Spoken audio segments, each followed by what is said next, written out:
Under கிரவுண்டில் செந்தில் பாலாஜி அவரது தம்பி அசோக், கரூருக்கு பழி தீர்க்கும் சிஎம் விஜய், அதிமுகக்குள்ள என்ட்ரியாக போற சசிகலா, அன்பில் மகேஷுக்கு ஓபனா சவால் விட்ட அமைச்சர் ஆதவ் அர்ஜுனா. இந்த எல்லா சீக்கிரட்டையும் தான் இன்னைக்கு நம்ம மிஸ்டர் நிறையால பார்க்க போறோம். வணக்கம், இது INT வயர். ஜூன் 20ஆம் தேதி அன்னைக்கு சென்னை MRC நகர்ல இருக்கிற கஸ்தூரி நகர் பகுதியில் இருக்கிற செந்தில் பாலாஜியோட பங்களாவுக்கு கரூர் ADSP தலைமையிலான தனிப்படை போலீசார் மஃப்டி ட்ரெஸ்ல திடீர்னு காரை விட்டு இறங்கியிருக்காங்க.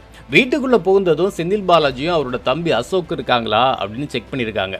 ஆனா அங்க அவங்க 2 பேருமே இல்ல. வீட்டுல யாரும் இல்ல, நான் மட்டும் தான் இருக்கேன்னு அங்க இருந்த செக்யூரிட்டி சொல்லியிருக்காரு. உடனே சும்மா விடாத போலீஸ் அந்த செக்யூரிட்டியோட ஸ்மார்ட் போனை வாங்கி அதுல யார்கிட்ட எல்லாம் பேசியிருக்காரு, லேட்டஸ்டா வந்த அழைப்புகள் என்னன்னு கம்ப்ளீட்டா ஆராய்ஞ்சு அங்கிருந்து கிளம்பியிருக்காங்க. ஏற்கனவே போக்குவரத்து துறையில வேலை வாங்கி தரதா சொல்லி பணம் மோசடி செஞ்ச வழக்குல செந்தில் பாலாஜியோட தம்பி அசோக் குமாரோட பேரும் இருக்கு.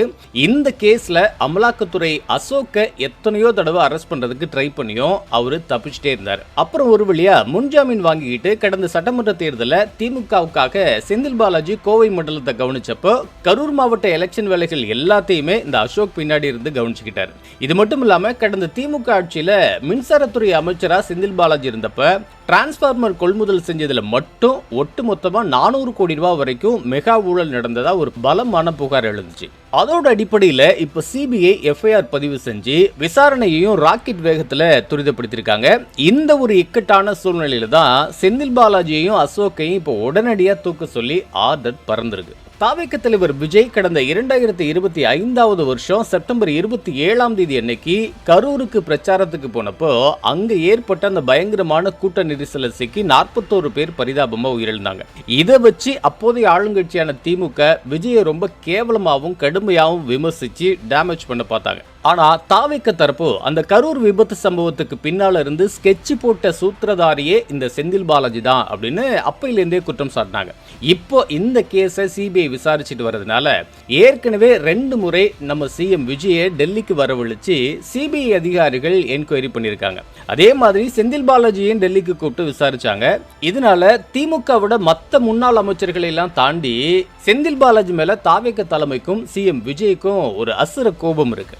இப்போ விஜய் தமிழ்நாட்டோட முதலமைச்சரா இருக்கிறதுனால செந்தில் பாலாஜிக்கு எதிரான அத்தனை பழைய ஊழல் புகார்களும் வழக்குகளும் கோட்டையில தூசு தட்டப்பட்டு வருதான். முக்கியமா அந்த 400 கோடி ரூபாய் மின்மாற்றி ஊழல் விவகாரத்துல லஞ்ச ஒழிப்புத்துறை இயக்குனர் அருண் IPSக்கு உடனடியா கேஸ் ஃபைல் பண்ணி செந்தில் பாலாஜியை கைது செய்யுங்க அப்படின்னு கோட்டையிலிருந்து கராரான உத்தரவு போயிருக்கான். அதே மாதிரி அவரோட தம்பி அசோக்கையும் வழக்க சொல்லி Chennai city police commissioner Amulraj IPSக்கு டாப் சீக்ரெட் அசைன்மெண்ட் கொடுக்கப்பட்டிருக்கு.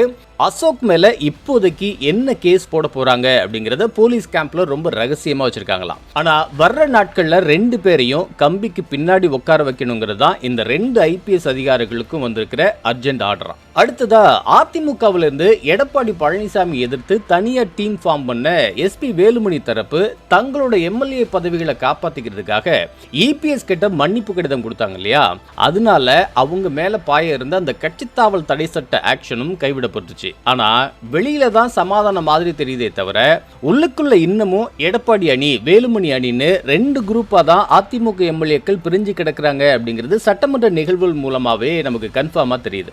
பட்ஜெட் கூட்டத்தோட தொடங்கின முதல் நாள் அன்னைக்கு வேலுமணி கேம்பஸ் சேர்ந்த CV சண்முகம் அசம்பிளிக்கு வரல. ஆனா வேலுமணி உள்ளிட்ட அந்த அதிருப்தி அதிமுக MLAக்கள் எல்லாரும் நேரா CV சண்முகத்தோட வீட்டுக்கு ஓடி போய் ரகசிய ஆலோசனையில ஈடுபட்டிருக்காங்க. அந்த மீட்டிங்ல நாம இனிமே வேற எந்த கட்சிக்கும் போக வேணாம், ஆனா அதிமுகக்குள்ள இருக்கிற எடப்பாடி பழனிசாமியோட அந்த ஒற்றை தலைமைத்துவத்தை எப்படியாவது மாத்தணும், இதுக்காக நாம எல்லாரும் ஒன்னா சேர்ந்து நேரா போய் சின்னம்மா சசிகலாவை மீட் பண்ணுவோம், சசிகலா மறுபடியும் அதிமுகவோட தலைமை பொறுப்பை ஏத்துக்கணும்னு அவங்க கிட்ட ஸ்ட்ராங்கா வலியுறுத்துவோம் அப்படின்னு பயங்கரமா பிளான் பண்ணிருக்காங்க.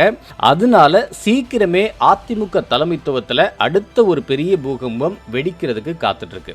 கடந்த சில நாட்களுக்கு முன்னாடி INT வயர் சேனல்ல கேஸ் மேல கேஸ் சிக்கிறார் அன்பில் மகேஷ்ங்கிற ஒரு தலைப்புல ஒரு எக்ஸ்க்ளூசிவ் விபரத்தை போட்டிருந்தோம். அதாவது கடந்த திமுக ஆட்சியில பிரைவேட் ஸ்கூல்களோட அங்கீகாரத்துக்கும் NOC சான்றிதழுக்கும் அப்போதைய கல்வி அமைச்சர் அன்பில் மகேஷ் கிட்ட ஒவ்வொரு பள்ளியும் பல லட்சங்களை லஞ்சமா கொடுத்த விபரம் தான் அது. தாவேக அரசு சார்பா தனியார் பள்ளிகளுக்கு அனுமதி வழங்குற விழா முடிஞ்ச உடனேயே பிரைவேட் ஸ்கூல் அசோசியேஷன் தலைவர்கள் எல்லாருமே இந்த லஞ்ச விபரங்களை இப்போ ஓப்பனா மீடியாவில் போட்டு உடைக்க ஆரம்பிச்சிட்டாங்க. அது மட்டும் இல்லாம முன்னாள் கல்வி அமைச்சர் அன்பில் மகேஷ் எந்தெந்த இடத்துல யார் மூலமா இந்த வசூல் வேட்டையை நடத்தினாரு அப்படிங்கிற அந்த A to Z விவரங்களும் இப்போ வெளியில வந்துருச்சு. இது எல்லாத்தையும் கையில் எடுத்துக்கிட்டு இப்போதைய தாவேக்கா அமைச்சர் ஆதவ் அர்ஜுனா ஒரு பொது மேடையில் பேசுறப்போ முன்னாள் பள்ளிக்கல்வித்துறை அமைச்சர் அன்பில் மகேஷ் தமிழ்நாட்டில் இருக்கிற ஒவ்வொரு பிரைவேட் ஸ்கூல் கிட்டையும் தலா 25 லட்சம் ரூபாய் லஞ்சமா வாங்கினாரா இல்லையா, தில் இருந்தா நான் வாங்கலன்னு அவரை மீடியாவில் வந்து பேட்டி கொடுக்க சொல்லுங்க பார்ப்போம் அப்படின்னு ஓப்பனா மரணமா சவால் விட்டுருக்காரு. தனியார் பள்ளிகளுக்கு கோடிக்கணக்கில் லஞ்சம் வாங்கிட்டு அங்கீகாரம் கொடுத்த இந்த மெகா விவகாரம் இப்போ அதிகாரப்பூர்வமா லஞ்ச ஒழிப்புத்துறை விசாரணைக்கு கைமாறி இருக்கு. அதனால ரொம்ப சீக்கிரமே இந்த வழக்கோட FIRல முன்னாள் அமைச்சர் அன்பில் மகேஷ் பேரையும் சேர்த்து அவருக்கும் கைவிலங்கு போறதுக்கான அத்தனை வேலைகளும் பேக்ரவுண்ட்ல செம்ம ஸ்பீடா நடந்துட்டு இருக்குன்னு சொல்லிட்டு கிளம்பினாரு நம்ம நிறையா. செந்தில் பாலாஜி அசோக் கூட்டணியை அண்டர் கிரவுண்டுக்கே ஓட வச்சிருக்கிற அந்த 2 டாப் IPS அதிகாரிகளோட ரகசிய ஸ்கெட்சில் ஸ்டார்ட் பண்ணி எடப்பாடிக்கு செக்கு வைக்க வேலுமணி டீம் கையில் எடுத்திருக்கிற சசிகலா அஸ்திரம், அப்புறம் அன்பில் மகேஷோட 25 லட்சம் லஞ்ச விவகாரத்துக்கு அமைச்சர் ஆதவ் அர்ஜுனா விட்ட ஓப்பனான சவால் வரைக்கும் எல்லா அதிரடி ரிப்போர்ட்டையும் சொல்லிட்டோம். கோட்டை வட்டாரத்தில் அடுத்து எந்த மாஜி விக்கெட் சரிஞ்சு விழப்போகுது அப்படின்னு நீங்க நினைக்கிறீங்களோ அதை மறக்காம கமெண்ட் பண்ணுங்க. இதே மாதிரி தமிழ்நாட்டோட டாப் பாலிடிக்ஸ் இன்சைட் சீக்ரெட்ஸை ஒரு செகண்ட் கூட மிஸ் பண்ணாம பார்க்க உடனே நம்ம INT வைட் சேனலை சப்ஸ்கிரைப் பண்ணி அந்த பெல் ஐக்கானையும் தட்டி வச்சுக்கோங்க. அடுத்த ஒரு அதிரடி அப்டேட்டோட உங்களை வந்து மீட் பண்ணுங்க.